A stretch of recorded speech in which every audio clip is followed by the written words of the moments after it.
for that introduction. It's great to see you, Heather. And thank you, audience, for being present. I want to recognize my father, who is in the audience, my wife as well. So not often they come out to these events, but it's great to have them. So I'm grateful. I do have a new book that's coming out, and I'll read some of the poems from that book. But I want to start from a poem, by reading a poem I wrote just a few weeks ago. So it's fairly new. It's called The Normality of Complacency. This morning, my daughter asked for a bagel with cream cheese instead of a regular turkey with pesto and Swiss cheese sandwich. We were on the way to school. I wanted her to have food in her stomach at lunchtime, and so we stopped at the cafe on Lexington Avenue. While she is at school, my mind will stay on her until I pick her up later at dismissal. It will also stay on her brother too, who is at another school closer to our home. I await his smile and hug when I see him later in the day. I notice a man at the cafe on Lexington Avenue eating a breakfast of cheese, crackers, and fruits. He also drank a juice that looked like beet. His behavior reminded me of my desire to live a healthy life. Throughout the routines and noticings, snippets of the morning news replay in my mind.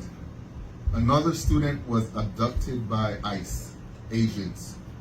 Her hijab is evidence of her wrongdoing and therefore justifies her abduction for some people.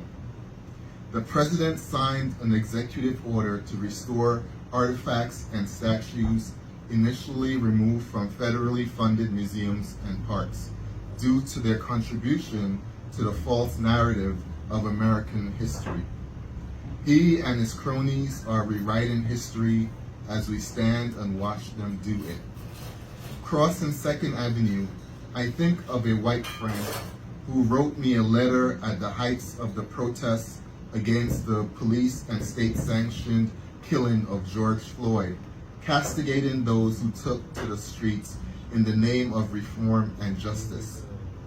In the letter, he said that removal of statues that support white supremacy was senseless and problematic. He stated that Martin Luther King Jr. would be against the protests. I wanted then to respond and make the case for the opposite case, but I felt that my silence was sufficient in maintaining my sanity and distance from him.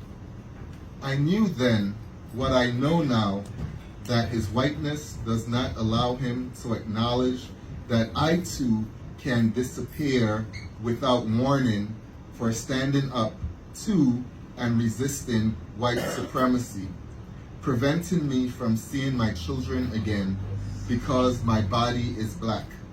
And here I am, doing just this with these words, hoping that they would lend themselves to action.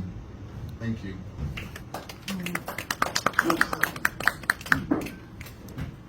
So I want to read a few poems from the new collection, and congrats, you are the first, other than the editors and the publisher, you're the first audience to hear some of these poems.